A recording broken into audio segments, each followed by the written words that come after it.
মেথি খাচ্ছেন?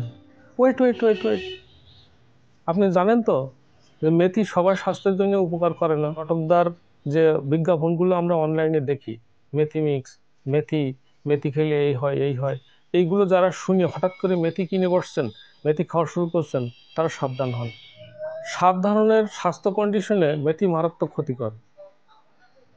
এক হচ্ছে গর্ভবতী মায়েদের জন্য, যাদের গর্ভে সন্তান আছে, যদি মেথি খান তাহলে অ্যাবর্শন হয়ে যাওয়ার সম্ভাবনা আছে।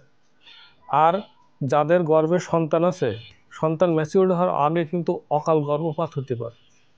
অতএব খেয়াল রাখবেন, আপনি যদি গর্ভবতী হন তাহলে মেথি খায়েন না, আপনার জন্য মেথি না, মেথি আপনার জন্য ক্ষতিকর। 2 নম্বর হচ্ছে যারা উচ্চ রক্তচাপ কমানোর জন্য ওষুধ খান, তারা কখনো মেথি খাবেন না। মেথি আপনাদের স্বাস্থ্যের জন্য মারাত্মক হুমকি স্বরূপ।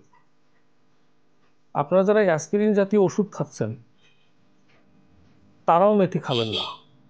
যারা হাইপার টেনশনের জন্য ওষুধ খাচ্ছেন, তারাও মেথি খাবেন না। আপনার হাইপার টেনশনের ঔষধ, আপনাদের হাই ব্লাড প্রেশারের ঔষধ, এইগুলোর সাথে মেথি যখন একসাথে মিলবে, তখন আপনার স্বাস্থ্যের জন্য একটা মারাত্মক ক্ষতি বহন করবে।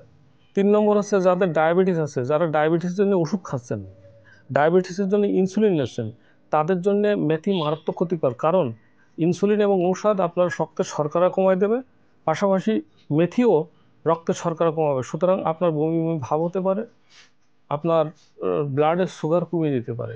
4 নম্বর হচ্ছে লো ব্লাড প্রেশার। আপনার যদি লো ব্লাড প্রেশার থাকে, তাহলে আপনি মেথি খাবেন না। মেথি খেলে আপনার ব্লাডের প্রেশারটা আরও কমে যেতে পারে, আপনি স্ট্রোকে চলে যেতে পারেন।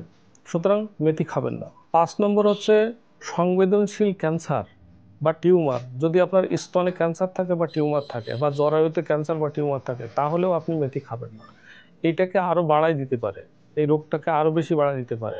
সুতরাং যাদের ক্যান্সার আছে, যাদের টিউমার আছে শরীরে, তারা মেথি খাবেন না। যেসব শিশুরা দুগ্ধ পান করে, দুধ পান করে, এরকম দুধ পান করা শিশুদেরকে মেথি পানি বা মেথি খাওয়াবেন না। আরেকটা হচ্ছে যে মা দুধ দিচ্ছেন, দুগ্ধদানকারী মা, তারাও মেথি খাবেন না। মেথি খেলে আপনার শরীরে অনেক প্রবলেম হতে পারে, আপনার বাচ্চার অনেক প্রবলেম হতে পারে। যদিও আমাদের সমাজে প্রচলন আছে যে মেথি বুকের দুধ বৃদ্ধি করে, তারপর এটা আপনি খাবেন না। অভিজ্ঞ ডাক্তারের পরামর্শ ছাড়া কখনোই আপনি যদি দুগ্ধদানকারী মা হন, তাহলে মেথি ছোবেন না। মেথি আমাদের স্টোমাক পরিষ্কার করে, এটা ঠিক। মেথির অনেক উপকার আছে, এটাও ঠিক। মেথি আমাদের অ্যাসিডিটি কমায়, এটাও ঠিক। শরীর ঠান্ডা করে, এটাও ঠিক। কিন্তু মেথির উপকারের পাশাপাশি এই যে 7 শ্রেণীর স্বাস্থ্য কন্ডিশন আছে, এই কন্ডিশনে কখনোই আপনি মেথি খাবেন না। আপনারা নিজেরা স্বাস্থ্য সচেতন হন। কোনো কিছু খাওয়ার আগে, কোনো কিছু শরীরের ভিতরে স্টোমাকে ঢোকানোর আগে আপনারা আরেকটু পড়াশোনা করেন, আরেকটু জানার চেষ্টা করেন। এখন অনলাইনে যুগ, জেনে নেন যে কোনটা আপনার জন্য ভালো, কোনটা আপনার জন্য ভালো না। ভালো থাকবেন।